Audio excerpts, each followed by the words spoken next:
Кылычбек. О жолдорго эмнеге сууну чачпай атышат булар? Буларга кандай десем экен, мен туура немен айтып келем, буларга айтылып келет буга чейин амчы. Айылдык кеңештин депутаттары ham чакырып мындай кыгыла дейт. Бул Кытайдын заводдун эмеси бизди тогутпой жатабы биздин элде? Бизди тогутпой жатабы биздин элде? Кыскасы ушундай да. Арыз жаздыңарбы буларга? Арыз жазылды, арыз жазылганда жазылат. Чогулушка чакырабыз, чогулушка дагы келбейтиндерге эл чогулуп, чаңы бүт атыбал деп коет, атыбалдан түшкөн селдин суу, лайка суу каптайт айылды. Карьерден түшкөн шебендин чаңы каптайт. Житилдер бар эми. Житилдер олар жөн эле ыйлагыдай болуп жүрүшөтчү.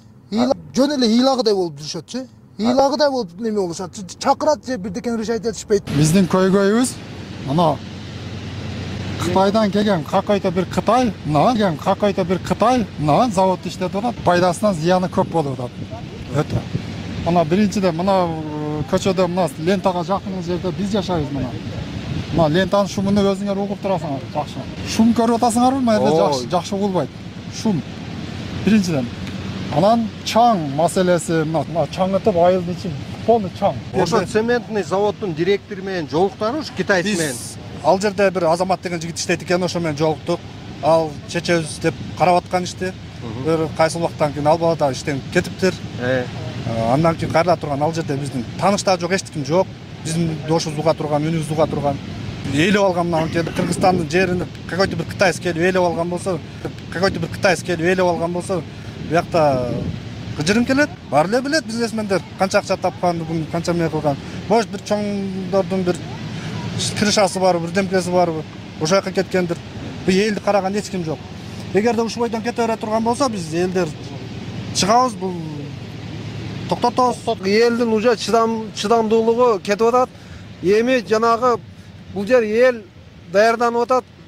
Көтөрүлүп чыгабыз дагы ушул лентаны же бузабыз, же болбосо ошол семен заводко барып, жылкылар менен чабуул салабыз ошого. Заводдун өзүгө барабыз, эл чогулуп. Ошол жерде бул маселени так чечебиз, же иштейт, же иштебейт.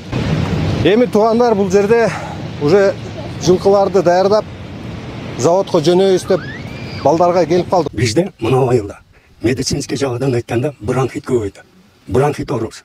Мына мен жакында ошол больницада ушу бронхит менен жатып чыктым. Шаардын мэриясына кайрылганбыз. Кеңешиге кайрылдык. Эч кандай бизге бир пайда алып келбеди. Асфальт жолду тоосуп, бизге чаң жолду калтырып койгон. Ошону элди чогултуп, жол тособузбу, завод токтотобузбу, акыры биздин немебиз түгөдү уже. Бизге дальше бийлик органдарга дагы кайрылдык, мэрияга кайрылдык, айыл өкмөткө кайрылдык. Эч кандай натыйжа чыккан жок. Ал видеодо Эркалан Тагайев ушул Садыр Жапаровдун атынан келдим деп атат. Мен чечем ушул куратор кылып, мени лично президент өзү дайындап жөнөтүп атат деп атат. Түштүк цемент заводун башкарып аткан ген директор Кытайга эч кандай чара көрүлбөй жатат. Жол биз бул жерде бизде бузуп болгон үчүн келдик. Биз жөнүнө келдик. Бүгүнкү күндөн баштап куратор кызыл кишки салып президент сизди ушул жака жөнөп өзү билет, өзү менен президент менен жолугуп турган. Булар совместно менен өзүм жолугуп турган. Кыргызстандын президенти менен жолугуп турган. Кыргызстандын президенти менен жолугуп турган. Мени киргизген эмес. Киргизбеген 8-декабрь 2021 жылы. Кийин 13-декабрь 2021 жылы дагы баргам соттун сунушту тапшыруу үчүн. Алда дагы киргизген эмес. Кийин почта аркылуу жибергенбиз. Сунуштун көчүрмөсүн алган, талаптагыдай эскертүүлөр берилген. Биз соттун чечимин аткаруу үчүн Нокат райондук сот аткаруучулар кызмат бөлүмүнүн сот аткаруучулары менен барганбыз. Барганыбызда киргизишкен эмес. Цемент заводдун күзөтчүлөрү. Орозон күнүндө айтып коеюн. Россия чыгып кетсин, же болбосо бир жерде тынч жөн көтүнкүсү отурсун дейт. Равшан Сабирович өзү семен чогуп бизге отурган президентмен. Чогуп келет. Просто мен Орозон күнүндө айтып коеюн дейт. Мен алдын ала Орозон күнүндө айтып коеюн.